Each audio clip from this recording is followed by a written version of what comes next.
Even with all that, we're only a couple of minutes late. So, welcome. We're very glad to see you. I'm going to move over here so I have a little room to spread things out. Oh, we have a full room upstairs, which is wonderful news. It means that every event in this series of Being Human, Human Being, has exceeded the main room and flowed over into the overflow room. And we also have people watching on our live streaming feed. So, you are our most welcome guests, and we're delighted to see you. My name is Barbara Altman. Ooh, I see. Thank you. Okay, I assume you can hear me. Yes? Perhaps a little bit too much of me. Okay. I have the honor of being the director of the Oregon Humanities Center and to welcome you to this event. As our banners indicate, our theme this year was Human Being, Being Human, and it's been an exceptionally good year. I think this is my favorite year of programming of the 5 that I've helped put together. So we're really pleased that it has found a good audience in Eugene and Springfield and surrounding communities. And we invite you to join us next year as well. Next year's theme is the single word vulnerable. And I bet if you just took 10 seconds, you could name 10 different kinds of vulnerabilities we might address next year. So please watch for the announcements about that program. We'll have that speakers and event series in place by September. We invite you to check on our website, Oregon Humanities Center, which you can get at from the University of Oregon homepage, or many of you are already on our newsletter list. If you'd like to receive either a paper copy or an electronic copy, you can sign up out in the lobby, and that'll save you searching around. I'm going to be very quick tonight because you've come to hear Jonathan Haidt. So I'll just take care of a little bit of business with you, and then we'll pass the mic on directly to him. I'd like to acknowledge our communication partner, Oregon Humanities. This name is very similar to ours, but they are the organization based in Portland that was formerly known as the Oregon State Council on the Humanities. They help us get the word out about our programming in Portland and across the state. That's especially valuable in this instance because Jonathan Haidt will be speaking in Portland tomorrow, and they have helped us tap into our Portland audience up there. In case you're going to be in Portland or would like to be in Portland tomorrow, Haidt's talk will be at 7 o'clock at the White Stag Block downtown. It's a different talk than tonight's. Its title is What on Earth is Happening to Us? Polarization, Demonization, and Paralysis in American Politics. So, oh boy, okay. Sounds like we may need the overflow room in Portland as well. If you know people there, if you'd like to join us, please come. We will be taping both of these talks and we're live streaming both of them, so if you can't get out of Eugene tomorrow night but want to watch, you can find Jonathan Haidt on your computer screen. We began this investigation of the Being Human theme with a talk by Michelle Alexander, a civil rights activist and a lawyer. We followed that up with a physician, Ira Byock, who spoke about end-of-life issues and morality. We then hosted Wade Davis, a cultural anthropologist, who talked about ancient wisdom and what it means in a modern world. And then in March, we had David Eagleman, a neuroscientist and director of the Lab for Perception and Action at Baylor College of Medicine. He was talking about the secret lives of the brain. You see the spectrum that we were covering, and it's been a real pleasure. Although Jonathan Haidt is the last of our speakers in this series, he was in fact the first guest we chose, and we're calling him our cleanup hitter in this particular series. I'm going to give you a very quick bio, and then I will give him the floor. Haidt is here today to deliver the OHC's Kritikos lecture for 2012-13. That's an endowed lectureship which was established with a gift in 1993 by some very generous donors of the center. Its purpose is to bring to the university and the state of Oregon distinguished scholars, critics, and leaders in the humanities in order to promote, quote, intellectual honesty and freedom, recognition of the worth of open and honest civic discussion, and critical analysis of differing viewpoints and values. Notice that last point, differing viewpoints and values, because the language of the gift actually specifies that the speaker should be in some way a contrarian. If you know Haidt's work already, you might see why he fits the bill. If his work is new to you, I think you'll understand by the time he finishes speaking tonight. Here's a little idea of what to expect tonight. Dr. Haidt has agreed to take questions and answers from the audience after the talk. As usual, we've got the 2 mics down at the bottom of the 2 aisles. Please come down to ask a question. Because we're taping the talk and we're doing a live feed and we have an overflow room, we really need to hear your question through the mic. If you can't come to the mic, we will bring the mic to you. Okay, you can just signal one of us and we'll carry it up to you. As usual, there may be many people in the audience who are interested in engaging in this topic with our guest speaker. We'd really appreciate it if you could keep your questions short so we can accommodate as many people from the audience as possible. After the question and answer, we will do a book signing, or rather, Professor Haidt will do a book signing. It'll be up in the lobby where you entered. The books are for sale up there as well. And as soon as the Q&A is over, I am going to take Professor Haidt by the elbow and escort him to the signing table so that we can get everyone who wants a book signed out of here and safely home well before midnight, okay? Okay. I would be remiss as we end another year of programming if I didn't invite you back for next year's, which we've already mentioned. Come hear the many ways in which we are vulnerable, individually and collectively. I also want to make sure to thank my colleagues at the Oregon Humanities Center. It takes a lot of work, takes a full office staff to produce these events, and especially a series of them.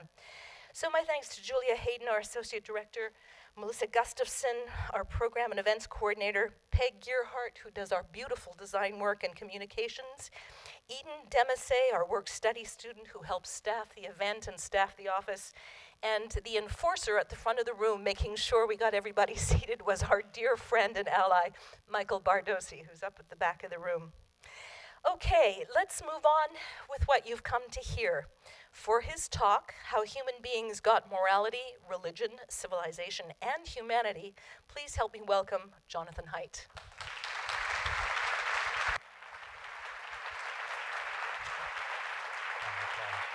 Thanks, Barbara.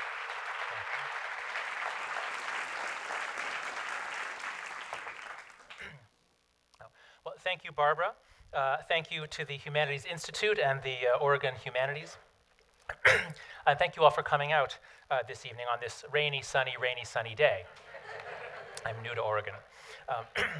Well, what a cool title for a series, Human Being Human. Some of the deepest questions, some of the questions that many of us have asked, at least since we were old enough and complex enough to ask such questions. So what does it mean to be human? Well, here's one approach, an approach I think it's called the capacities approach by philosophers. Bird gotta fly, fish gotta swim, human gotta what? Well, okay, let's be a little more specific than that, be human. So what I want you to do is just think about that, come up with an answer. At the end of this talk, I'll tell you my answer, and we'll talk about some of yours. So a bird gotta fly, fish gotta swim, human gotta blank. Be creative. Okay, so but everybody, seriously, think of something. Think of an answer so that if I cold call on you, you'll have something to say. Okay, so the humanities are the oldest branch of human inquiry, especially if we include epic poems and sacred texts. But in the last 100 years, there's been, since the flowering of the social sciences, there have been so many more opportunities for consilience. Consilience is a word popularized by E.O. Wilson. It means a jumping together, a coming together of different branches of knowledge. One of the great insights that I think is common to all the humanities is that stories matter. We think in stories, we teach in stories, we understand things best in stories. Pretty much anything you want to explain as a teacher, if you put it in story form, it goes over better, it's more memorable than if you simply explain the facts. Stories are our natural vehicle for self-understanding. So actually inspired by the title of this series, I was going to just sort of rearrange some of my old lectures, which is what almost all speakers do. But I actually decided to start from scratch and write a new talk, really trying to tell the story of humanity as a story in which moral psychology plays a starring role. So today I'm going to tell you the story of humanity from the point of view of moral psychology, and I think it's a really compelling story and an inspiring story, and even a kind of a miraculous story. I think it's miraculous in that out of the millions of species of life on Earth, we're the only ones that discovered morality and that used it to create moral communities. Once we had these moral communities, we broke out from every other species, we conquered the earth, but we didn't just dominate it and overrun it. We also got to the point where we can actually worry about our dominating and overrunning it, and we can begin to take some measures to undo the effects of our amazing success. So it's a miraculous story in that it runs from something like this. I mean, these are chimpanzees. The common ancestor is not exactly a chimpanzee, but something like this to something like this. These are hunter-gatherers. These are cave paintings by hunter-gatherers who rarely painted themselves, but occasionally we get images, to something like this, living in now suddenly vast civilizations with a lot of hierarchy, to something like this, people who are willing and able to do something as foolish and time-wasting and symbolic as holding hands all across America. How does this happen? How does a species come to the point where it can do that? Well, that's what our story is about tonight. So to begin, I'd like to start at the beginning, and by beginning I mean the very, very beginning.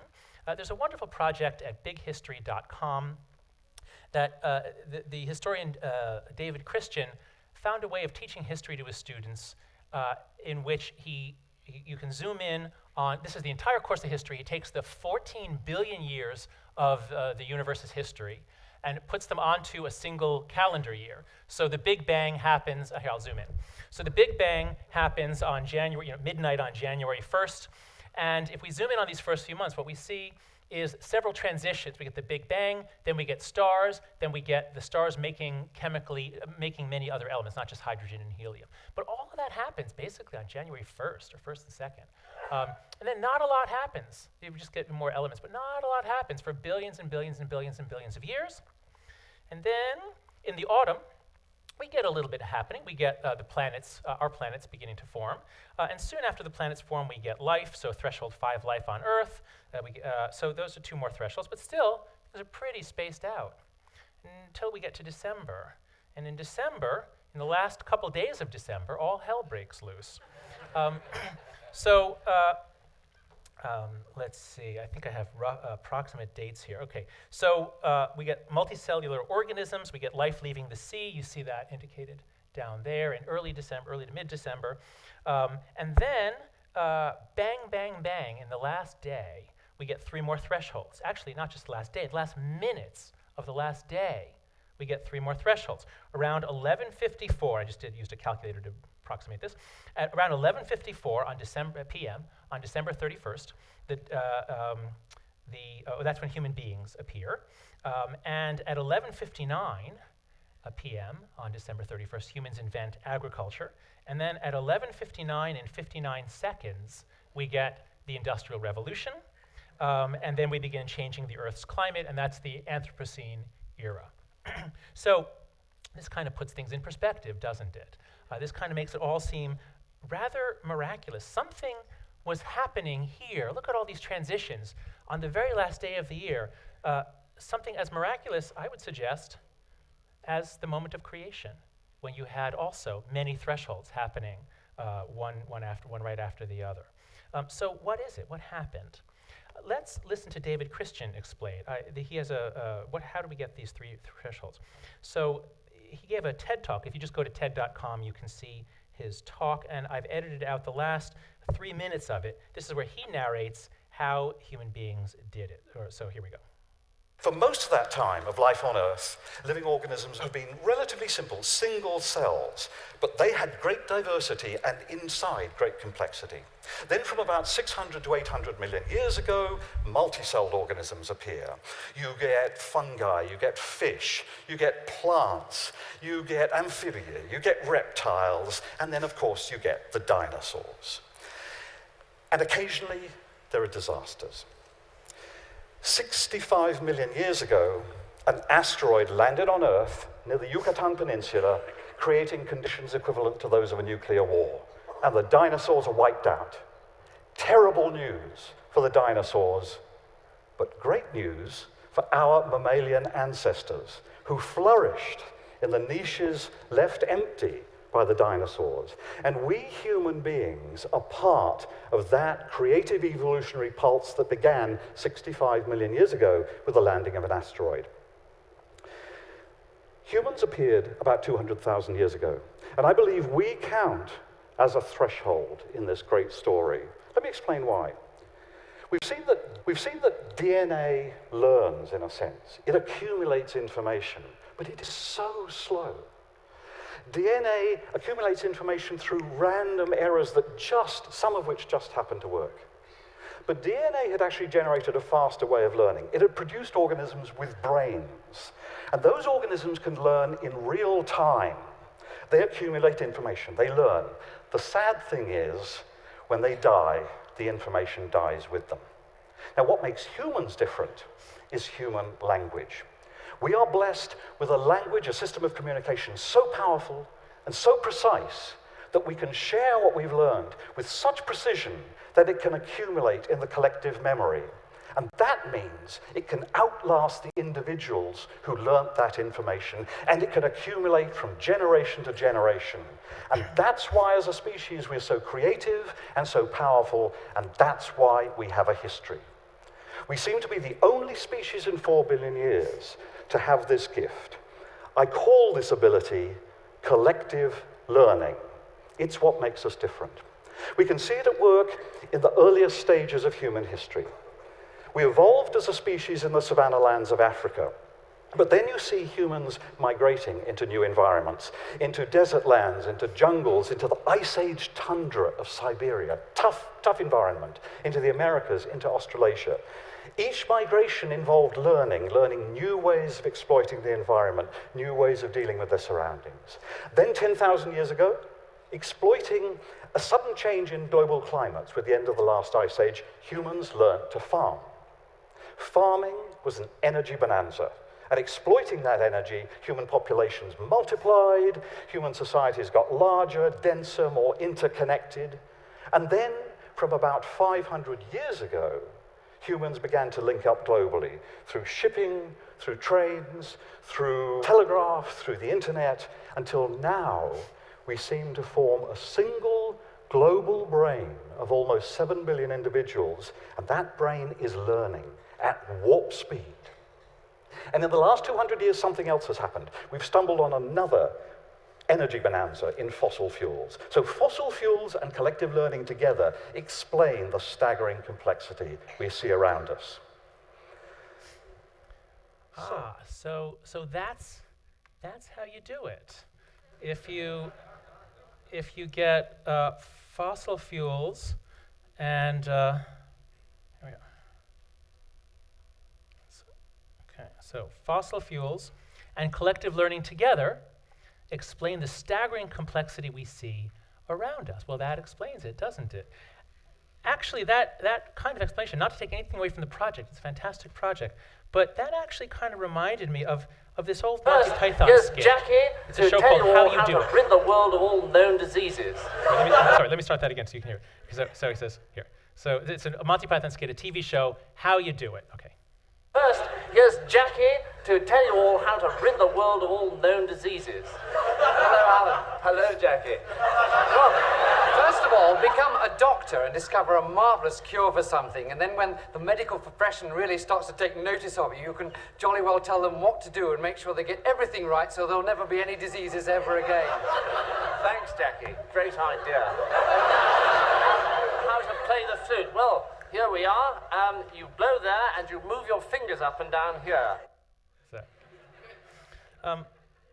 So I think we need to go a little deeper than fossil fuels and collective learning. In fact, I'm going to argue today that language isn't the breakthrough.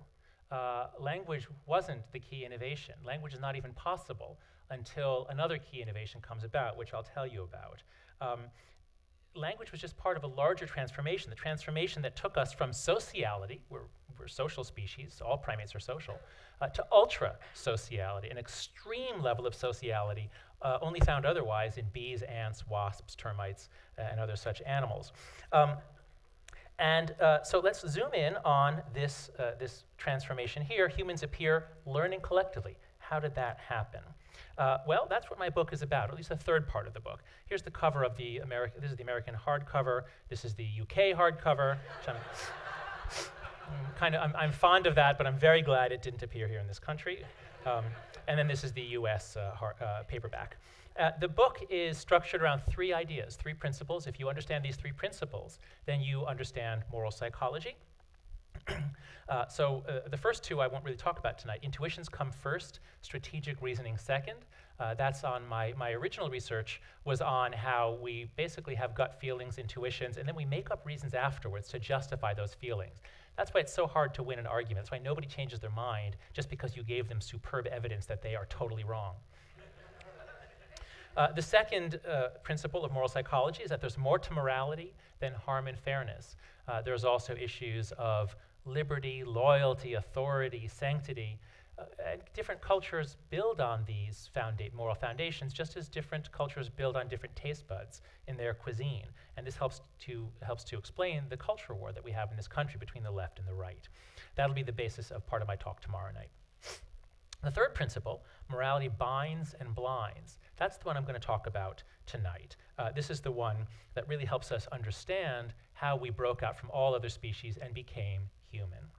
So I'm going to tell you this story now. It's a story with 8 chapters, 8 chapters that tell a coherent story of how we got from an ancestor that was not that different from a chimpanzee to who we are today. And so here's chapter 1, Rising Up. So once upon a time, there was an ape. Well, there are many different apes all around Africa, but there was one of them that began not just knuckle walking. I mean, chimps can stand on 2 legs, but they prefer not to. There was a species that began not just sort of knuckle walking like that, but actually standing up a lot more. This is actually a bonobo. Bonobos don't really walk upright, but they can.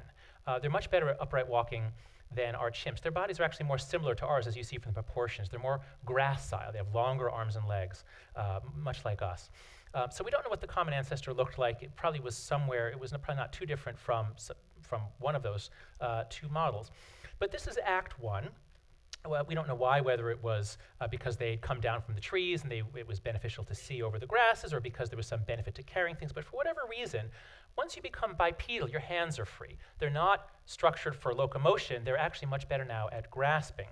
And so evolution selected for better upright posture and bone structure, better upright walking, until there were species known as Australopithecines that were fully bipedal. And this is the famous Lucy skeleton. This is a reconstruction of what Lucy might have looked like.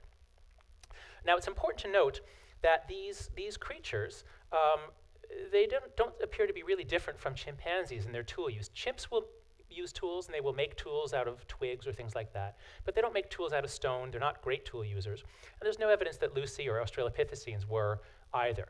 We should not look at these as early humans. We should look at these as apes that just happen to walk upright. That's just a physical transformation. Then in chapter 2, we start getting mental transformations. Around 2.4 million years ago, the fossil record shows that cranium cases, the brain case, doubles. It gets much, much bigger. Brains are now much, much bigger. And at the same time, we find clear evidence of tool making, stone tools. As you see, they're very simple. They're just, you take a rock, you smash it until you get a sharp edge, and then you have a sharp edge that you can use to butcher meat, to do various other things. So archaeologists call this the Oldowan toolkit found at Olduvai Gorge. So Homo habilis is the key exemplar, also Homo erectus, a variety of Homo species. In fact, the change is so big that this is a new genus. So Australopithecines was a different genus, and then once you get Homo habilis, Homo is the new genus. That's our genus, Homo sapiens. So we get a big change here in chapter 2. And they don't just stop with those tools. The tools actually, over the next 500,000 years, get much more beautiful, much sharper, they're much more finely tailored. Well, that's very encouraging. Wow, they're tool makers just like us. And those are really kind of beautiful, aren't they? Maybe they're sort of like us. But then they go and do something which is totally unlike us, which is nothing. Nothing. This is what Acheulean hand axes look like for over 1 million years. This is what they look like in Africa, Asia, and Europe. Now, that couldn't happen with any vaguely human species. If humans invent a teapot in England, boy, will it look different by the time it gets to China, and it will change every century. But these don't change, which is weird. And so some people think that the knowledge of how to make these tools became innate in the genes. just as beavers know how to make dams in their genes. They just have the instincts to make them. And so these tools are interesting because they're clearly made by a kind of intelligence, but they don't vary. So this is not really us yet. And then we get to the key act. This is the most important chapter in the whole story. This is the Rubicon. Most of you know the metaphor, the illusion. When Julius Caesar, a successful general in France, he's coming back to Italy, and Roman law forbade generals to cross the Rubicon River into Italy proper with their armies, because that was such a threat to the government in Rome. A successful general can come and take over the government. So that was the rule. It is an act of sedition, it is treason if a general crosses the Rubicon with his army. And Julius Caesar does it. I think it was 49 BC, I believe. Let's see, yes, 49 BC. And the lore is that when he did it, when he crossed the Rubicon, he is supposed to have said, Iacta est alia. The die is cast. He's rolled the die. Whatever happens is going to happen. You can't turn back now. And of course, he goes on, takes over Rome. Pompey flees. He becomes dictator, setting up a massive change in Western history, in the Roman Empire, on our way from the Roman Republic to the Roman Empire. So a real turning point. No way back. You can't go back at that point. That's what Homo heidelbergensis is. This is the first species in which there's clear evidence that they tamed fire. They had hearths. Now, if you've ever gone camping, it's hard to keep a fire going by yourself. And if you have saws and tools, you can do it. But the fact that this species had fire and they made spears. They didn't just break rocks. They tied pointy rocks onto sticks, and now they had a throwing weapon that could kill at a distance. This means they clearly had a division of labor in which men were hunting medium to large game and bringing it back to a central campsite to butcher, cook, and share. And if that's happening, then this species had shared intentionality. And that is the Rubicon. That is the key innovation of our species. Let me explain. This is work done by a developmental psychologist, Michael Tomasello, at the Max Planck Institute in Germany. He's American, but he works in Germany. And he studies how children develop cognitively and how chimpanzees develop cognitively. And he looks at the differences in the developmental paths and what the abilities of the two species are. He gave some talks at UVA where I taught for 16 years. He gave some talks there about 5 years ago.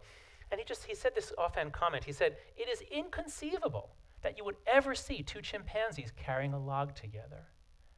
And that just blew me away, because chimps are really, really smart. They can deceive others. They have theory of mind. They can make tools. They can kill. They can learn language using symbols. They're really, really smart. So why can't they do something simple like that together? And here's Tomasello's explanation. It's a complicated graph from one of his important papers, but it's just meant to show a person who has a goal. This is supposed to be a mental representation. He wants to open this box. He has a key in his hand, let's say. And so he says, I want to open that box. He's got a representation of his goal, that is an open box. I want to get that box open. That's what I want to get to. And here are the tools I have, and here are the different states, here are the transformations. And he doesn't have to just stab at the box. He can run it in his head. He can think, well, what happens if I do this? What happens if I get another tool? He can do all that. So can chimps. Chimps are really, really good at solving physical problems like this. Here's what chimps cannot do. We want to open that box. We have these tools. Chimps cannot do that.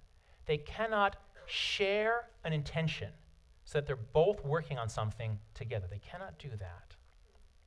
Let me show you so here's one of the points that Tomasello makes. You can see the transformation in the whites of our eyes. Why do we have whites in our eyes? It's of no use to us. It gives away information. What if I see some bananas in a tree and I look at it and you see me looking? Now you know where I'm looking. Now maybe you'll get the bananas. And that's why chimps' eyes don't give away any information. But humans do, because we evolved to broadcast our intentions, to make it easy to cooperate and share. We need to share information with each other. That makes us good partners. We are designed to do this, to work together. Here is the amazing experiment that Tomasello and his colleagues did to demonstrate this. This was published in Science in 2007. I'll just set it up for you. They used 3-year-old kids and adult chimpanzees. They also did a separate replication with orangutans. And they gave them a series of problems to solve, simple problems that didn't need language. So they could do pretty much the same task with a kid and a chimp and just see who's better, who's smarter, who's better able to solve these problems. Half the tasks, or a little more than half the tasks, were physical tasks. You don't need any joint intention, any of that. So here's a simple one. It's obvious. Tool use. You give the chimp a problem. He wants the food. You put down a stick. You don't tell him what to do with it. You just put the stick down. And they're really smart. They can do things like this. Even the very first time. I mean, they can figure out stuff like this. They're good problem solvers, good tool users. Okay, and trust me, children can do that too. Okay.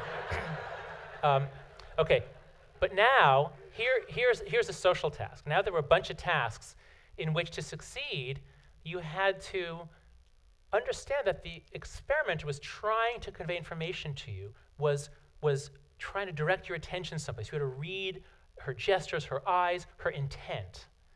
So take a look. So the experimenter is going to point to something. So you put a little reward under, one of the two cups has a little reward. You take off the glass. The kid looks at them. Now look, the kid looks right at the experimenter's face. She's making eye contact with the experimenter. Now look what happens. The experimenter's pointing and looking, pointing, and the kid reaches directly for the one that she's pointing to, because it's easy. Which one should I pick? Oh, that one? Okay, that one.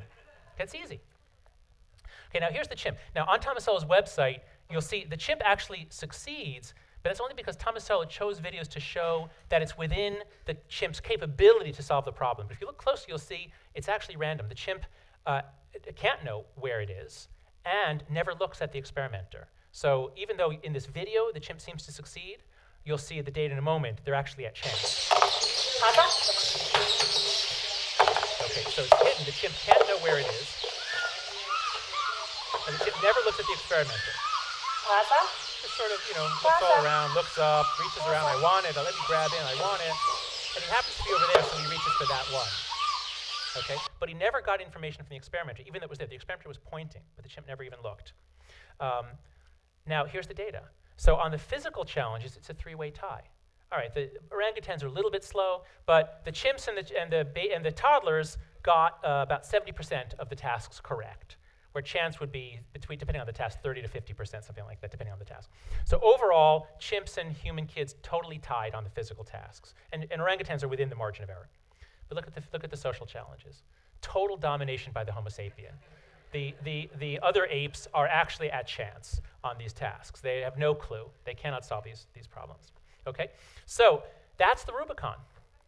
Once you get that, then on the other side of the Rubicon, it's like a valley overflowing with milk and honey. Then you can have language. Because language is not a relationship between a sound and an object. Language is a social agreement among a community about how we are going to refer to this thing, that action, that person. You can't have language until you have shared intentionality. And this is why other primates, while they can learn it, they're not very good at it, and they don't teach it. They never teach it to their children. They can't do that, but we do it. And once you have language and shared intentionality, you can do cooperative hunting, foraging, cooperative rearing, and you don't even need language for that. You've all been to a foreign country or someplace where you didn't speak the language, but you can actually, you can get a lot done just because you can kind of read each other's intentions. So we don't know when language occurred, but I am very confident it was not before Homo heidelbergensis. It was during this period after they had shared intentionality. And if you have this massive division of labor, then you've got the risk of free riders and slackers, which means you have to have a moral matrix. You have to have an understanding of a moral framework in which we can punish you for slacking. Otherwise, the cooperation doesn't take off. Just by the way, these are actually reconstructions they're actually, one of them is people dressed up to look like Neanderthals. Homo heidelbergensis was the direct ancestor of Neanderthals and of Homo sapiens. So we're all very, very close branches on the family tree. So when I say a moral matrix, I mean like the movie The Matrix, if you've seen the movie The Matrix. Here's my favorite quote in the social sciences: "Man is an animal suspended in webs of significance that he himself has spun." Okay, that's from the anthropologist Clifford Geertz. And here's a quote from William Gibson in his book, The Matrix, or whatever it was called, the original book. "The Matrix is a consensual hallucination." Yep, exactly. That's what social life is. It's a consensual hallucination made possible by our incredible sharing of intentions. We're so intent on doing it that we even watch soap operas so that we can see people violating the moral matrix, that we just love to share intentions and do things like this and live in hallucinatory worlds of morality. All right, so that's chapter 3. That was the turning point. Now, for the next, really continuing up to the present, but I'll focus on from 500,000 years ago until 50,000 years ago, around the time of the diaspora, we get gradual change, probably gradual, we don't know, but we get change in 2 strands. We are biological creatures with genes, and our genes are evolving, but now we're cultural creatures, and our cultural innovations are evolving. Clearly, our tools are evolving. That's the most obvious form. But our methods of social organization are evolving. How do we punish violators? How do we make decisions? How do we govern ourselves? All of these things are changing, and as they change, our genes change. You get gene-culture coevolution. So we adapt to living in a moral matrix, and in the process, we get tamer. Human beings show all of the hallmarks of being domesticated. When you domesticate dogs or cattle or sheep, they get smaller, they get dumber, their brains shrink, they get more childlike, they get less aggressive and violent. There are a whole bunch of changes that happen to us too. Only we did it to ourselves unintentionally. So look what happens once you're in a moral matrix. Suppose you've got some guy who just won't conform. He's very violent. He never shares. He doesn't do his job. What happens? Does he have more children than everyone else? Not if there's a moral matrix going, in which case we shun him or we kill him. So you do this generation after generation, and the people who can't fit in, the people who have no shame, no conscience, they get weeded out. We tamed ourselves. Our bodies change, our emotions change, our behavior changes. This is all laid out, especially in this wonderful book by Christopher Boehm called Moral Origins. He tells that story. We also get much more intergroup competition. So think about it. We now have spears, throwing implements, we can hunt large game, and we're out there hunting large game. But so is that group, and that group, and that group, and who's going to win? Who's going to control the territory? It's going to be, well, the weapons will help decide, but it's not just how good your spears are, it's more how well you coordinate with the others in your group to band together, take risks, have strategy, defeat the others. So you get group versus group competition, and one of the key innovations for that is tribalism. Tribalism is a way of bringing people together, forging them with an identity, a will, a ferocity towards others, calmness and gentleness towards each other, but you can coordinate and be violent towards out-group members. So we get tribal minds and tribal sentiments. This is all laid out in a wonderful book, Not by Genes Alone, by Pete Richardson and Rod Boyd.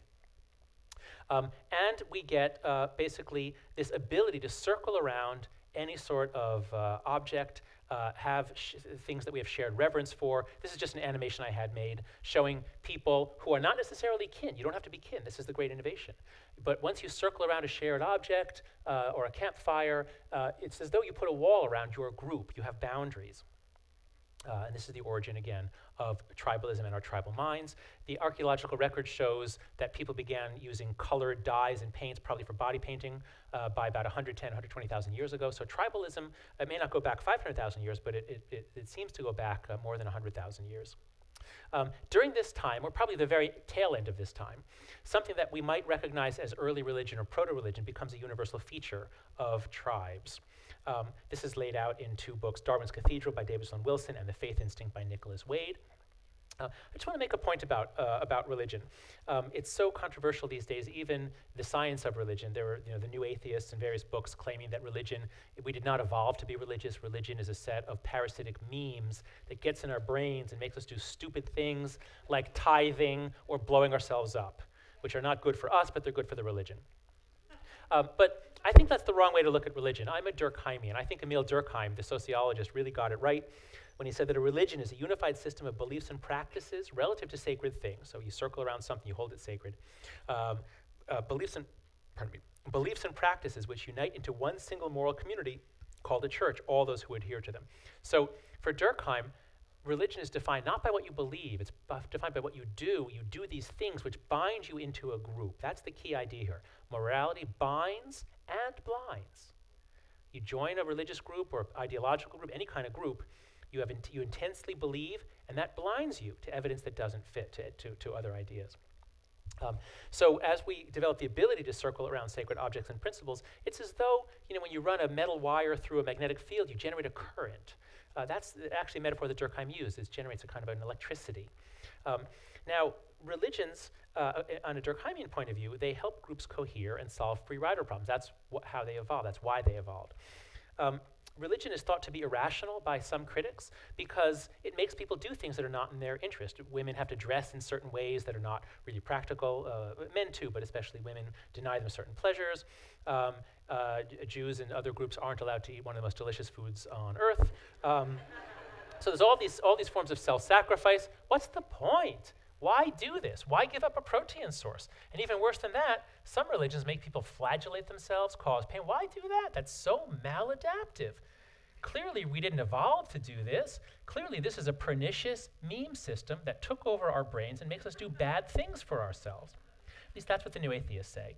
But here's a really amazing experiment by an anthropologist, Richard Sosis, which I think amazingly well supports Durkheim and gives the lie to the view of the new atheists. So what Sosis did is he got data on hundreds of communes from the 19th century. So in the mid to late 19th century, a lot of groups would go off from the city, they would found communes in the rural areas and try to live out an ideology.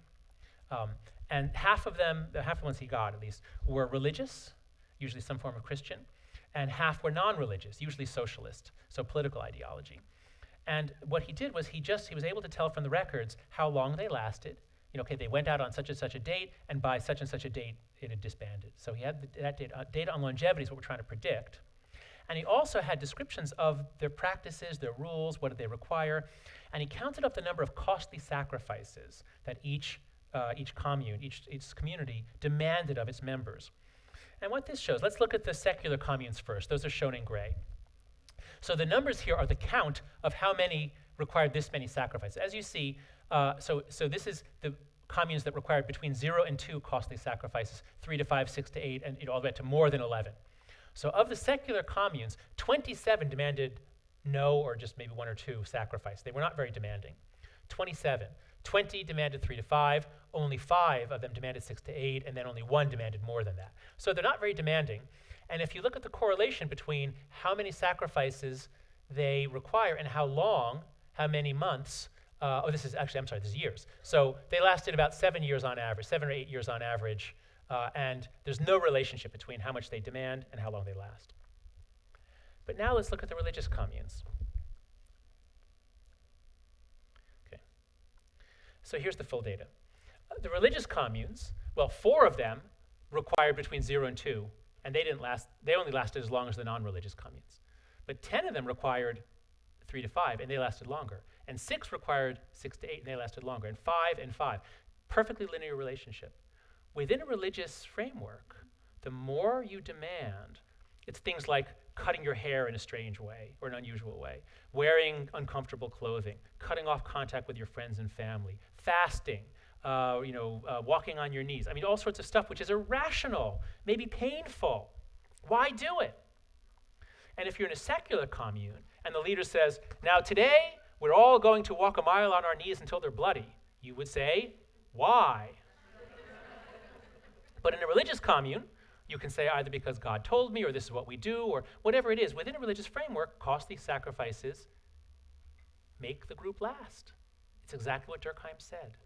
So this is, I think, very direct evidence that religion does what an evolutionary account would expect of it. It helps groups cohere and survive. And the ones that cohered and survived went on to have more children, to spawn off disciple groups, and to become the ancestors of we in this room today. A metaphor that I like to use, that gods are like maypoles. A maypole is a pole in the ground, and then everybody grabs a rope or a ribbon, and if you weave, everybody, the boys and the girls move in different directions, you weave a tapestry, you weave a kind of a tubular cloth. You make something out of individual strands. It's a great metaphor for building community. And this, I think, is why circling is so common in religious practice. It's like going around the maypole. But when we do that, we separate the world into good and evil. And this is, again, a key feature of our moral psychology. Morality binds and blinds. All right, now the pace of the story can pick up. Chapter 5. Once we have these basic psychological and cultural adaptations that work together hand in hand, tribal minds with tribal communities, religious minds with earlier proto-religious communities and practices and beliefs. Once we have this winning combination, which allows us to be really cooperative and trusting and to create these intense moral matrices within which we can suppress free riding and get everybody to work hard. Now, we bust out of Africa through Israel and from there out throughout the world, very rapidly displacing all other hominid species. Neanderthals in Europe and South Asia, Homo florens, what's called the Hobbit in Indonesia, possibly, there were a few other hominids out there 30,000 years ago, but they're all gone now. We were just much more effective than they were.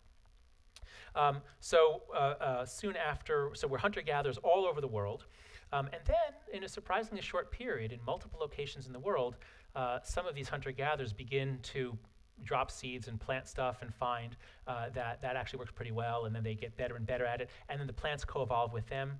And as this happens first in the Fertile Crescent, in the Mesopotamia and Israel, Jordan, Syria, in that area.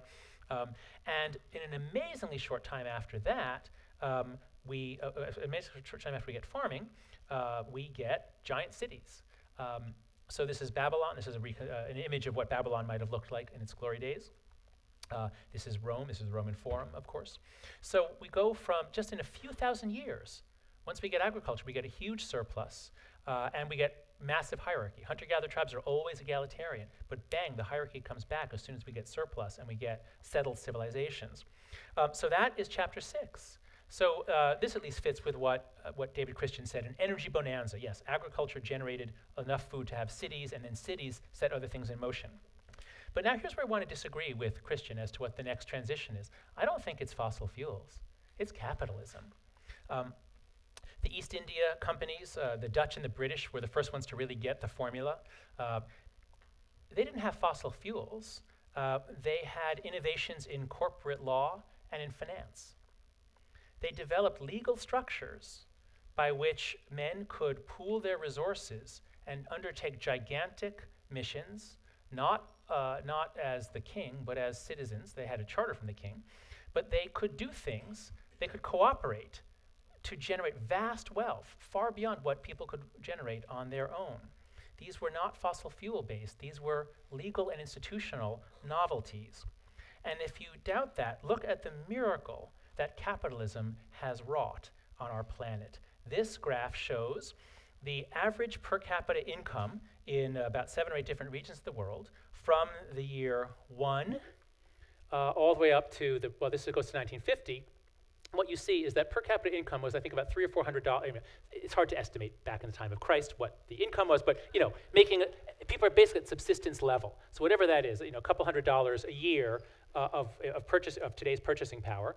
Here we are, the Dark Ages, the Renaissance. Oh, the Americas are discovered. Okay, you see, Europe, this is Western Europe. Western Europe, Spain, and England are getting wealthier here. Now it's up to like $600 per person. Now here we get the beginnings of capitalism, but it's so far just a few companies. It's not transforming society just yet. We get into the 18th century, and then we get into the 19th century, and now, bang! Look what happens. America now shoots ahead of everybody else. And this begins in the early 19th century. Here's Western Europe. So isn't that amazingly dramatic? How per capita income, wealth, comfort shoots up so many times over the course of just 100, 150 years there. Now, if you're not awed by that graph, let me show you the next 50 years, which look like that. Okay, so that's what happened. So the total wealth that America has generated since 1950 dwarfs all the wealth created in all of human history before then.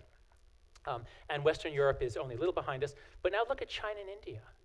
Okay, China and India. Now this graph only goes to 2001. If we did it today, I'm not sure exactly where they'd be, but it would be, they'd be up around here. And if we do it again in 50 years, they're going to be, I can't, that would be up at like where the satellites are orbiting, way up there. Now, China and India, they had fossil fuels. They had agriculture. They had fossil fuels. They had factories. But they didn't generate any wealth. Everybody in those countries was at subsistence level. Why? Because they didn't have capitalism. They rejected capitalism. And then what happened? In the late 70s, China began gingerly embracing it, and then in the early 90s, India. And in 10 or 20 years, not even a generation, bang, vast, vast wealth. And they're on their way up and up and up. Poverty is plummeting in those countries, and that's why it's plummeting worldwide. So which would you rather have? Capitalism and no fossil fuels, or lots of fossil fuels and no capitalism? I think the choice, the world has made that choice very, very clear. I'll come back to that in a moment. So fossil fuels and collective learning together explain the staggering complexity we see around us. I don't think so. I would put it like this. Psychological and cultural innovations that increase cooperation explain the staggering complexity that we see around us. That's basically the argument that Robert Wright made in a very important book called Non-Zero, that history is a progression of increasing opportunities to play non-zero sum games. I would add to what Wright wrote that moral psychology played a very, very important role in that process of constantly increasing non-zero sumness. So, where are we? Chapter 8. What's next? Where do we go from here?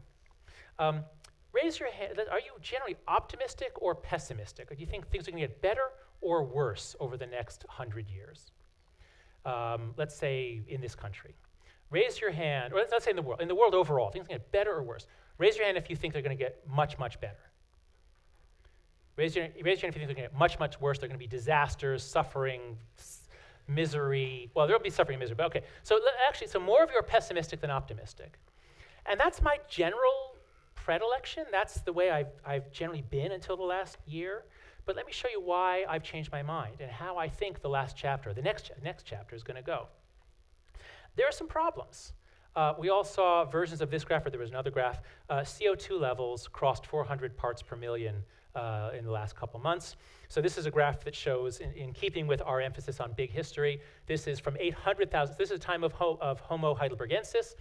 As you see, CO2 levels, there is some cyclical rising and falling. They've been rising and falling for a long time. And yeah, so they rose a lot recently to there. And then in the last 50 years, bang. So that is obviously industry. That's burning fossil fuels.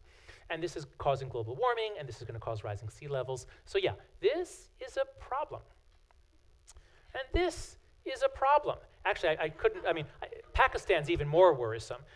We could very well see in our lives a nuclear bomb go off in a very crowded city, and it could well be an American city. This could happen. So I'm not saying all is going to be smooth sailing. But those are the dark clouds. Let me show you the reasons to be cheerful. I would urge you to read Steve Pinker's book, or at least read the cover flaps, because the book is 800 pages long. So just read the... But it really changed my thinking about the general course of history. I mean, he lays it out both with arguments and graphs so clearly. So what he shows is that life used to be just so brutal and nasty.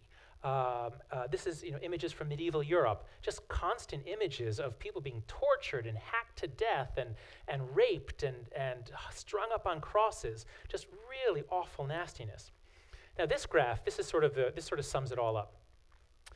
This is a graph showing the homicides per 100,000 people per year. How many people are killed or murdered each year out of 100,000? This is a logarithmic graph. So notice, 1 out of 100,000, 10 out of 100,000, 100, or 1,000 out of 100. So it's logarithmic. So this drop is actually gigantic. This is the average murder rate for non-state societies, for hunter-gatherer societies, for societies with no government. This is the rate. So it's on the order of 1 in 20. It's hard to believe. Can't be. 1 in 20 men are killed each year. You'd run out of men pretty quickly. But at any rate, the rate is extremely high. And these are some of the most peaceful. Okay, there are between 10 and 100 are murdered per year per 100,000.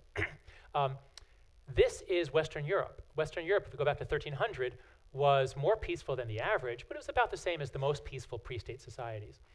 It just goes down and down and down and down and down. And note, this is a drop from, let's call, I don't know how to read that logarithmically. What would that be, 50? No, I don't know how to read that. At any rate, that's a lot. And then that goes, if you go from, 500 to 50 to 1, it's a drop of 99 point something percent. Violence is down over 99%. That's incredible. And it's not just history, it's continuing.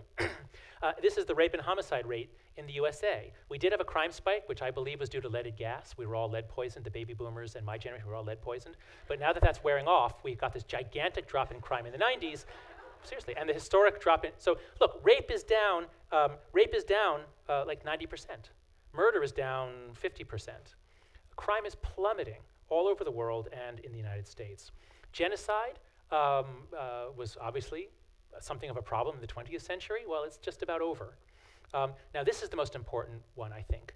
Well, they're all important, but this is the one that I think really can change the way you think about capitalism and progress.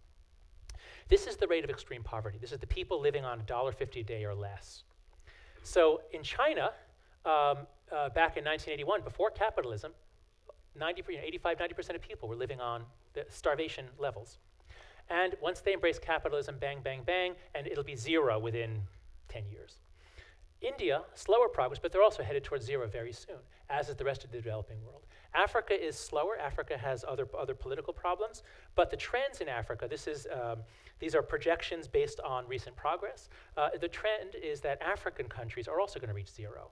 By 2030, there will be hardly anyone on this planet living on $1.50 a day. Now, they'll be living on $4 or $5 a day, but then give it another 20 years. It'll be 10 or 20 or 50, and they'll follow the same curves that I showed you for capitalism elsewhere. So when I was growing up, we all wanted to end world poverty. And we all thought that government or charity or UNICEF was the way to do it, but it isn't. The free market turns out to be the way to do it. When countries join the free market, they generate such vast amounts of wealth that everything changes. So what's next? I'm going to look into a crystal ball here, and I'm going to make 6 incredibly non-risky predictions. These predictions are almost guaranteed to come true. First, there will be more cooperation.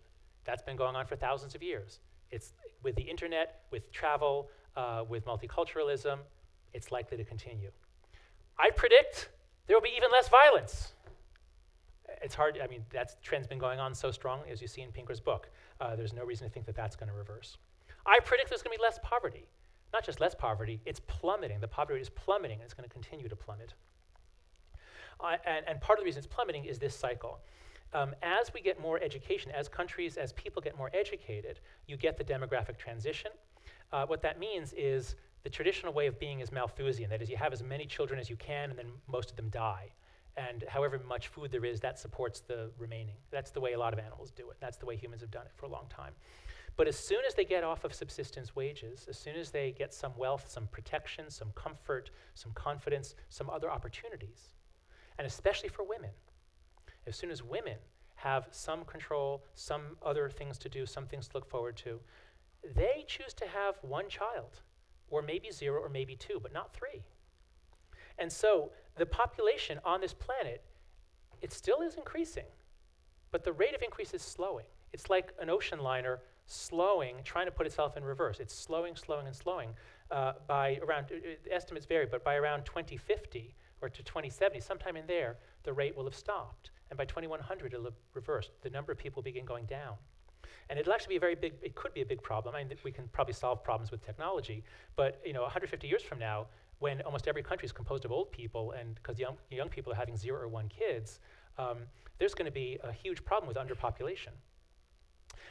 As you get more education and wealth, you get rights. People get rights. Poor people don't have rights. When people have some property, when they participate, they have rights. And I'm going to go out on a limb and predict that there will be even more technological innovation improvement in the future. So much so that one of our biggest current problems, the ecological disasters we're sowing, there are lots of technological fixes that can eventually address those. It could be tough going for the next 50 years, but by 100 years from now, I think we'll have solved global warming.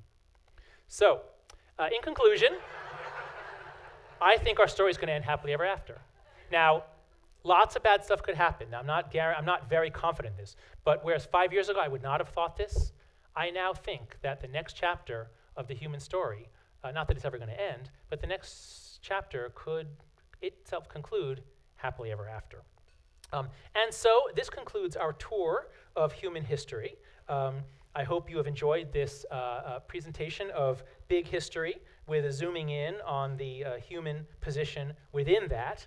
And now I'd like to return finally to the question I asked at the beginning. What is it to be human? Bird gotta fly, fish gotta swim, human gotta live in a shared moral matrix, cooperate and compete. We love competition, and actually we cooperate best when we compete. That's why we love team sports. That's one of the pleasures of working in a company or corporation, is you have competition within units and across companies. So we thrive when we live in a shared moral matrix in which we can cooperate and compete, and people play by the rules. They're not slashing our tires or poisoning our employees or something. We got to connect and relate. We got to be part of something larger than the self. This is part of our ultra-sociality. We are not just selfish individuals trying to amass money. We want to make a difference.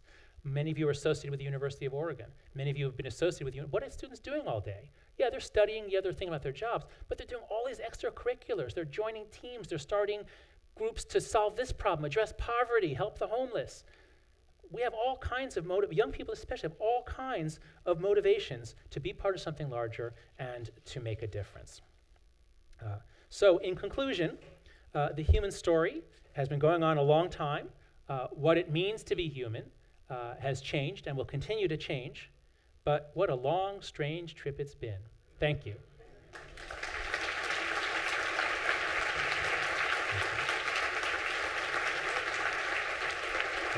Thanks. Thanks. I'll take the mic just to invite people from Sure. upstairs to come down, if that's okay. Absolutely.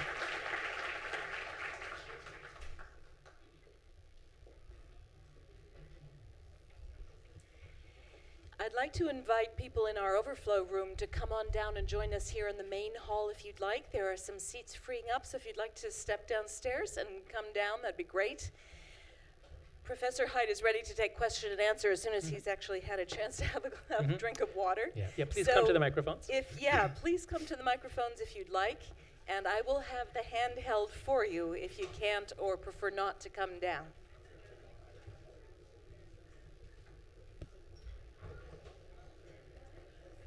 Okay, Please go ahead. I'd like to start off with the very first. Okay, get close to the microphone. Let's make sure it's on.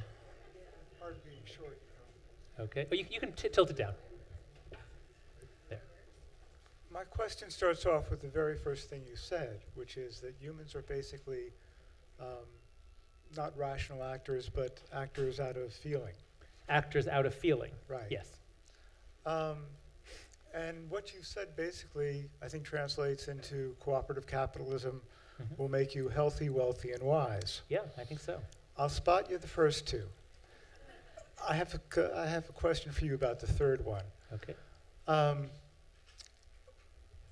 All those graphs showing descending violence, descending whatever, if you put up a graph of the number of people killed in war over the last 1,000 years, right. What do you think that would look like? It plummets. It absolutely plummets. Now, the key is, are you talking numbers or percent? Numbers. Okay, well, of course. But if you look at the number of people who had a great day, the number of people who got married, everything goes up because there used to be just a few people, now there's a lot. If you look at the percentage of people killed, that is, what matters about violence isn't the total number, because if you're going to look at total number, you've also got to look at total number of happiness. Total amount of happiness is 1 billion times bigger than it used to be. So if you're looking at the rate, the 20th century had the lowest rate of murder of any century in human history. And I'm including the Holocaust and World War II in that. Very few people were killed as a percentage in the 20th century And you're compared to all previous the 20 centuries. million Russians who died in Yep, World War II. including all of that. And Yep, including all of that. The human population exploded so high that it counteracted. I know what you're getting at. And obviously, the 20th century, some bad stuff happened. I'm not saying things get constantly better. There are reverses. But those reverses tend to be temporary. The question I have is this. How would you argue that we've evolved in terms of our knowledge? Certainly, it's grown exponentially. But in terms of morality, that we're stuck at the tribal level. And Okay, right. And that that still operates today.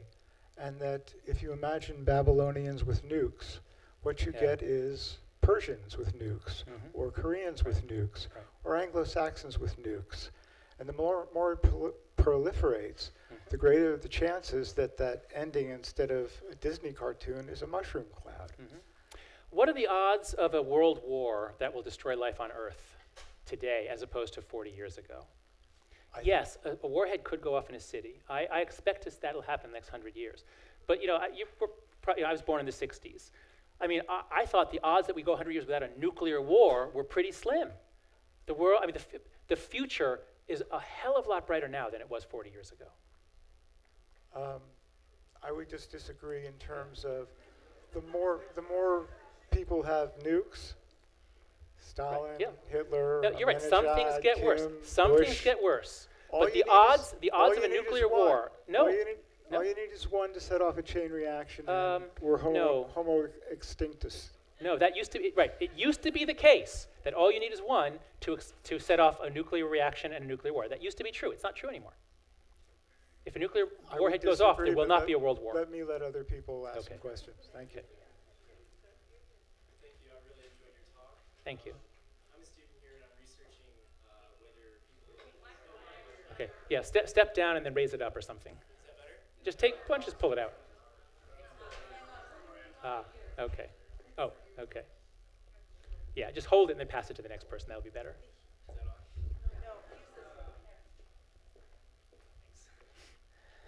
on? Okay, that's better. Thanks, I really enjoyed your talk. I'm a student here, and I'm researching whether people of religious faith interpret climate change science through a religious or a secular framework. And the debate is often commonly seen as a battle between religion and science frames, which you might in your book call transcendent moral orders. But I think I'm finding, however, that might be too simplistic, and that there's the hidden frame is an economic one. And I was wondering whether you think, how do you think that capitalism and free market is our new transcendent moral order, our guiding narrative, and maybe in Durkheim's view, our new hidden religion? So people can sacralize anything, and there are people who treat the free market as sacred. And that means, and sacred, morality binds and blinds. So if you look at, like Ayn Randians, there are objectivists, there are some people that become almost cult-like. I'm sorry, I'm sure there's some here and I've offended you, but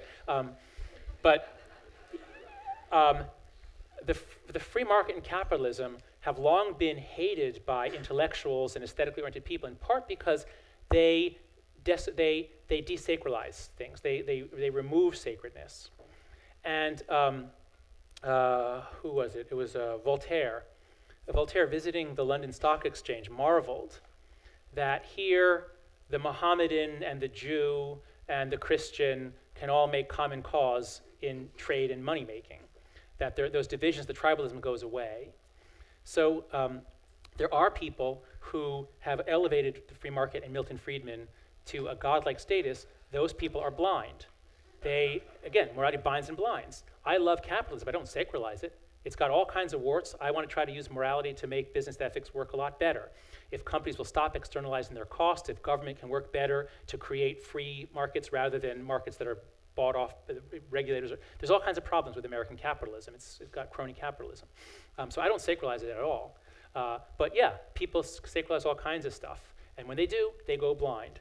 And unfortunately, a lot of them have a lot of influence in government and politics nowadays. A lot of them have a lot of money and have foundations that give a lot of money to promote certain agendas. Thank you. I really appreciate your grand optimism, your kind of concluding optimism. I think much of the evidence that is out there really endorses that view. All of the things you say are totally true. I would question, I think it assumes the assumption that Malthus was probably wrong. Oh, Malthus was so wrong. And then it also assumes to some extent that your presumption on solving climate change is right, and I think that's one of the big questions. The thing that I'd like to ask you is kind of in the immediate term, so dispensing with how quickly we resolve and technologically solve the problem of climate change. We have vast numbers of people who are underemployed, or we have this conceptualization of what it means to do work in our world. And So in the United States, it's not so bad, but in many places in in Europe, the it's horrible. semi and industrial areas, Yeah. it's approaching 50%, where Yeah. especially young people It's a are disaster. in the 50 to 75% Yeah. range, and they don't have tangible connections with the sense of what it is to be a productive human being. And this is highly destabilizing in certain circumstances. So maybe you could address that in your grand view of optimism. How are you going to put that into the picture? Yeah, it might be right. If I was in Spain, it might be a little harder, or Greece, it might be a little harder to be so sunny. I don't understand the economics. I don't know what's going to happen. I don't know how they get out of it. I do think Paul Krugman was right, and it's been proved right, that austerity makes things worse, and temporary stimulus makes things better. So I think, again, ideology. I don't know the lay of the land in Europe very well, but they're I think in the grip of an ideology. I'm actually next week I'm going to write an article for the Financial Times on the moral underpinnings of austerity, because I think the austerity idea doesn't flow out of economic analysis; it flows out of moral analysis. The idea, a Puritan idea, that if you have binged, you must now suffer, you must purge, you must starve yourself. And so I think that makes the idea very appealing on the political right, but not on the political left. I'm not sure I'm going to really agree with that, but I want to give other people the chance. Okay. Oh, but wait, but you opened by saying you totally agree with everything I said, so you can't take that back. I'd just like to say that I think that austerity has a relationship with the idea of conservation of resources, and that's not necessarily, I mean, is that a moral issue? But I think it's trying to draw a bead on the stresses that are being brought about and whether or not the distribution of resources can be fair or brought about. Right. And There, maybe that's yeah. more Well, that's right. There are huge problems. Right. So capitalism has many problems, one of which is equality. Capitalism is great for generating wealth. It is not good for promoting equality. And that is one of the trade-offs. And that, I think we do have, there's a need for government programs, for a very progressive tax structure. But I would rather have inequality and have everybody have enough wealth and comfort than have and that, again, that's basically, communism is a disaster because it aimed for equality of outcome and therefore got no, the idea from each according to his ability to each according to his need, I mean, that just doesn't fit with human psychology. And then, since people won't go along with it, you have to have secret police forces and gulags. So, communism was the worst thing ever tried. So, okay, yes. Hi, thank you very much for your talk. I'm interested in the graph that you showed regarding the communes, right? Yep. And the religious versus the secular communes, which suggested that the sustainability of a community is related to sort of the strictness of its requirements. The more requirements, the more demands, the more sustainable the community will be. For a religious community governing itself with no outside support, yes. Okay, well, what you just said sort of goes to my question, because the second, towards the end, we talked about multiculturalism, which seems to indicate that some kind of tolerance is necessary, and sort of telling the story of humanity. And so I'm wondering sort of, with ethical parameters and the sort of moral parameters that you're interested in, if you see a potential contradiction or tension between, the value of the seeming strictness and tolerance. Yes, so it depends on what kind of society you're trying to run. There is a direction to history. There is a kind of moral progress. Certainly the fact that fewer people are being killed, fewer people are being enslaved, women have more rights, gay people are getting rights. So there is certainly a direction.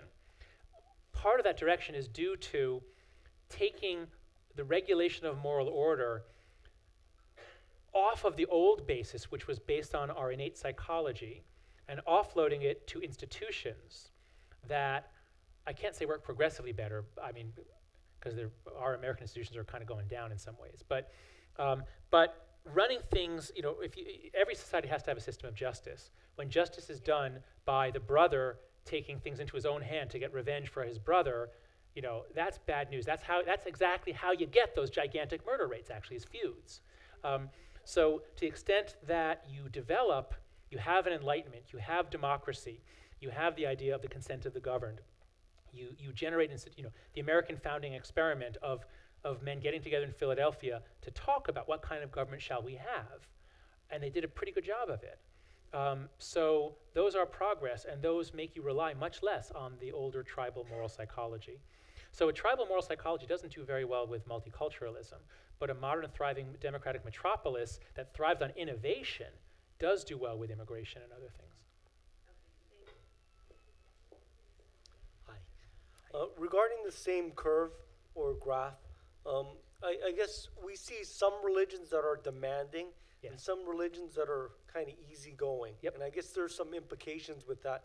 Maybe the more suffering and the more sacrifices that you have to make, the more people tend to glom onto their faith, okay? And we see this within Western Europe. There's an epidemic. Christianity's been more tolerant and easygoing and non-hell and brimfire and all that. And the people have become more and more secular and agnostic and atheistic. The cathedrals are empty. Right. Okay, and we see the Muslim world where, you have to fast, you have to pray 5 times a day. Right. And you have to govern your dietary intake, and they're glomming onto their faith probably more severely than they were 100 years ago, okay? But you made a prediction, regarding these other instances, but do you think in 100 years we'll be more religious planetarily, or do you think we'll be less religious, and what is that implication? Yeah. Well, people have been predicting the demise of religion for 200 years now, 150 years. And while it hasn't come true, it is the case that religion is getting sort of looser, more cafeteria style. People can pick and choose what they want in American religion. It's also the case that there's a rapidly growing number of people who say that they're spiritual but not religious. You have to remember that we evolved to be religious in a polytheistic way. The idea of big central gods who punish transgressions, that's actually pretty new. I mean, that's, only what, actually there's research, that Azim knows it and has done research along these lines. Gods get bigger at a certain point in history. We didn't evolve to have big gods necessarily. So gods can rise, gods can fall in history.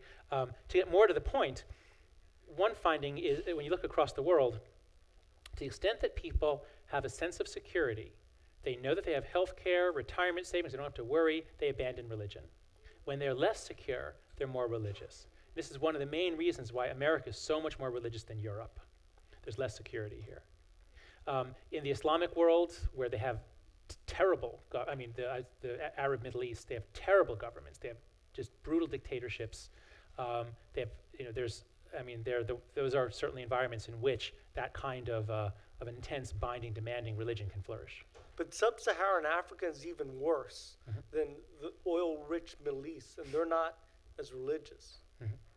I'm not an expert on the particular religions. Having read the Quran and just read a little bit about Islam, there are differences in religions such that some religions, if you compare the Quran to Buddhist scriptures, they're going to have very different kinds of communities. Now, with that said, obviously Islam has gone through periods when it was very tolerant, when it was very secure, it could be very tolerant and multicultural. So it's not as though Islam is necessarily one way. No religion is necessarily one way. Christianity has been intolerant and tolerant. So I do think that because of developments in the world and conflicts in the Middle East, their radical forms of Islam have developed. 100 years from now, will they still be here? Probably not. Thank you.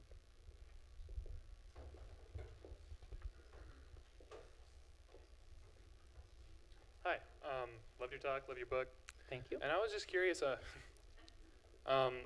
the state of literature on group selection, because you mentioned the evolution of shared intentionality. This graph actually speaks to it fairly well, and obviously you also mentioned David Sloan Wilson, E.O. Wilson at the beginning, and I'm just graduated, I'm not in tune with the scientific community at all, to a large degree, but from what I know, his book, The Social Conquest of Earth, wasn't necessarily accepted in his paper that I think it was based on. And I was just wondering, I loved your comparison in the book your comparison of the evolution of group selection with kind of the fusion of mitochondria with larger cells. And I was just wondering what the current state of the literature on that is. Sure, okay. So this will be hard to explain to everybody, because this is the hardest stuff in the book, is chapter 9 on group selection. The basic idea is this: everybody knows that evolution happens when one organism has traits that make it better adapted than another. That's selection at the individual level. I'm totally on board with Dawkins' idea of selfish genes. Our genes make our bodies, and then bodies are replicators. Those that are more adapted beat out other bodies.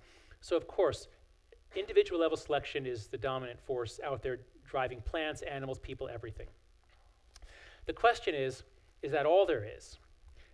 Bees, ants, wasps, termites, you should really think of those as the hive is the group. They compete at the level of the group, and therefore they have group level adaptations. They're incredibly cooperative. They function as a unit. Is that true about people at all? So after Dawkins wrote The Selfish Gene, there was sort of broad agreement in the scientific community. There's no such thing as, group selection is a theoretical possibility. Everybody grants that. Mathematically it can work. But in fact, it hasn't worked. It hasn't affected us. That was the general consensus. David Sloan Wilson was the one crazy guy out there saying, no, wait, look at the math works out this way, and look at these species that seem to be that. And for a long time, he was the one crazy. There were 2 or 3 others. But beginning, especially I think with his book, Darwin's Cathedral, what I do in my book is I lay out, I say, here's what group selection is. Here's why people thought it couldn't happen. But here's 4 new pieces of evidence that we now know that we didn't know in 1972. One of them is that the history of life is full of major transitions where individuals come together and function as a unit. And one of the most important examples is eukaryotic cells. Mitochondria have their own DNA because they used to be free-living bacteria that got swallowed. Actually, I can't possibly give a primer on group selection, except to say that I think we are actually past the tipping point. E.O. Wilson is completely on board and is a strong supporter. You mentioned that the paper it was based on was roundly rejected. He wrote a paper saying that kin selection has played no role. I don't know why he said that. That was a mistake. I agree with his critics on that. And because people who haven't read his book say, well, since he was wrong on that paper, therefore I don't have to read his book. But he didn't have to say that. He could say that group selection works and kin selection matters also. So keep those 2 separate, I would say. Okay. Hi. Thank you for your optimistic story of humanity. If I'm following what you're saying, it's a story of progress that's rooted in shared intention and cooperation. Yep. You talk about the need to have morality to enforce that. And morality binds and blinds. And Yes. you've talked a lot about sort of the positive aspects, the binding to create the cooperation. You haven't said so much maybe about the negative aspects, the blinding, and you also mentioned the in-group and the out-group. So could you speak sort of about the downside a little bit? Sure. Thank you. Sure. So suppose it was the case that the tighter you are bound to your group, the more you hate out-group members. Suppose they were perfectly proportional. And then I was saying, we should think about cohesion and groups should be tight. And Durkheim said that we don't want enemy, we want a sense of groupishness. Well, if it was the case that they were perfectly proportional, then it's a zero-sum game, and that would be very, very sad. But in fact, it turns out that when you divide people into groups, even if you do it arbitrarily, just say, all the people who have 5 buttons on their shirt, you go over there. All the people with 4 buttons, you go over there. Now you have people rate each other. What do you think of those people? What happens is they like the people that are in their group much more. And they don't necessarily like the other people less. There's a difference, but it's that making groups greatly increases in-group love, and it doesn't usually increase out-group hate. Unless you put the groups in competition where, not just friendly competition, like intramural sports, but where there's real threats and horrible insults and then violence. So intramural sports at a college or intercollegiate sports is a vast generator of social capital, trust, fun, love, attachment to the group, and big donations later on. My wife was a fundraiser at UVA for many years. The big donors are almost all fraternity brothers and athletes, okay? So they love UVA. And they pretend to hate Virginia Tech, but it's pretty shallow. So colleges are better off with this kind of groupishness. Now, you can get into like British soccer hooliganism where it becomes really pathological. So certainly there's a downside. But because almost everybody that I deal with is liberal, liberals are wary of groupishness. Liberals tend to be wary of patriotism, nationalism, fraternities. Groups are bad. Imagine there's no countries. Imagine no religions, no possessions. Wouldn't that be great? Okay, so I got to do this because I always do this. In this room, are you on the left or the right or someplace else? Please raise your hand if you'd say you're liberal or on the left. Raise your hand high. Okay, almost everybody. Please raise your hand if you'd say you are conservative or on the right. 1, 2, 3, 4, 5, 6, 7. Okay, there's a group. Are you guys all together? You're all sitting near each other. Are you? And that's for protection, I assume. Now, where are you guys from? From where? You from Eugene? Okay, but why are you all sitting together? Like, why are all the conservatives together? Because you came together. Okay. That's it. Yeah. Okay. Okay. Okay. So when I began working on the book, I was a liberal. I hated the Republican Party. I still dislike the Republican Party, but I've really come to respect a lot of conservative ideas. And one thing I think conservatives understand is the importance of groups, of having strong family, nation.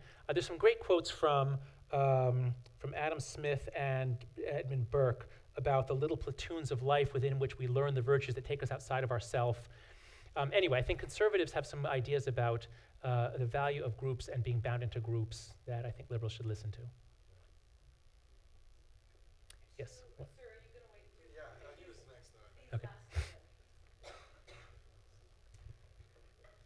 Okay, as I understand it, one of the big turning points was capitalism, which I'm going to interpret as the advent of commercial law and trust. So if you put money into something, then you get if there's profits and returns on it, you get the money out, and that was a enormous invention, and people could go out and bond together and create wealth.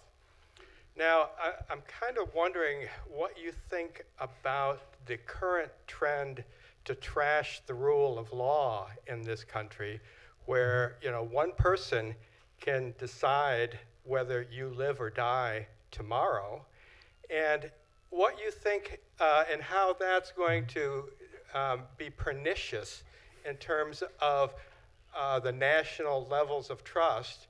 And the second thing is, in terms of the whole rule of commercial law, that took a really big hit in 2008, where the people who are too big to prosecute took down a lot of small investors, and small investors are very leery of the markets right now. Yeah. And there's nothing, it seems, there seems to be a tribal group in Washington, D.C., which seems intent on plundering the taxpayer and the government to their own benefit and to the detriment of the rest of us, regardless of the rule of law. Right. Well, boy, there's a lot in there. I'll just address some points about capitalism, which is to say, our moral emotions work well at small groups. When you get big anonymous interactions, and you get much more room for selfishness. Different business communities have different cultures. So I'm new in a business school. I don't really understand the business world very well. But one thing I've learned already is that you can't really say anything about business. The business culture in Silicon Valley is amazingly healthy and ethical. I had dinner with some tech entrepreneurs, and I asked them, what's the, I want to do ethical systems design. What's the problem out here that you guys want to fix? What's the moral problem? What are the scandals about? And they sort of looked at each other. They couldn't think of anything. Now, I live in New York, and NYU is really big into Wall Street. NYU is a huge feeder school for Wall Street. And Wall Street is so rife with corruption, conflicts of interest, really terrible behavior. So the thing to keep in mind is there are different areas of the business world, some of which are really good examples of efficient markets, where if you generate, so here's a wonderful phrase I heard the other day. When markets are fair and efficient, you have a society which is a game that you win by making other people better off. That's the only way you can get ahead in Silicon Valley. So if you make something that makes other people better off, you can be a billionaire. Wall Street's different. Wall Street's not like that at all. Wall Street is full of conflicts of interest, crony capitalism. So when you have efficient markets, that means you have no externalities. You cannot put costs onto other people. Well, Wall Street's full of externalities. Other people bear the cost, as you were saying, the taxpayer, for example. You have free flow of information. That's why we have the SEC, but they're very hamstrung. They're very limited in what they can do. You have no despoliation of public goods. Well, pollution. I mean, also, we do not have efficient markets in this country. Even still, it's better than the alternatives. But man, if we could, so I think of capitalism as a gigantic rocket engine with mind-blowing thrust. And if you can tune it in the right direction, bang, you go really far and fast. But if it's kind of scattered, a lot of people get fried in the process. And that's where we are. So you're betting that we'll get it right? In the long run, I think so. In the next 10 or 20 years, no, I'm not optimistic because our government is so dysfunctional. That's the point of my talk tomorrow in Portland. So, okay, last question is this? Okay. Hey, thanks so much. I was wondering, how do you, when you conceive of like a moral matrix, like logistically at this level, like you think of like the UN, just a universal kind of legal system, or just like moving forward, where do you see that headed? Right, so I think of a moral matrix as a consensual hallucination.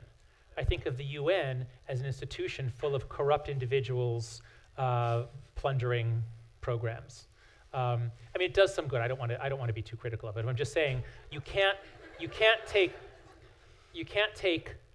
institutions to be moral matrices. So in a community, so in Eugene, I mean, there's a moral matrix, and the conservatives can testify that it is a shared hallucination. Now, it's never perfectly pure. There's diversity, but still, it emerges as you guys interact with each other, and you're all so concerned with fluoride and salmon and trees. That's like the Northwest thing. So that's different from in New York. We don't think about those things in New York. We think about other things. So, so it's not like there are totally discrete matrices. Can there be a world matrix? I don't know. I actually think that nation states are as high as we can go. We can definitely have better cooperation. We can have some transnational stuff for sure. But liberals often ask me, Haidt says that conservatives care about group loyalty. Well, no, but liberals care about group loyalty. It's just that we're loyal to all of humanity. That's our group. And when the aliens attack, then yeah, it can be that. But it's until then, it's not. So I think the liberal dream of dissolving nation states, the John Lennon dream of dissolving nation states, I think is not just a pipe dream. It actually would be a disaster. Because you need some level at which people feel this is us. We're responsible for us, not for everybody. The more you dilute things, the less anybody cares, the more corrupt it is, the more. So I'm not a fan of one-worldism at all. I'm opposed to it. I do wish we had better governance in America and better world governance, so that we would be more willing to participate in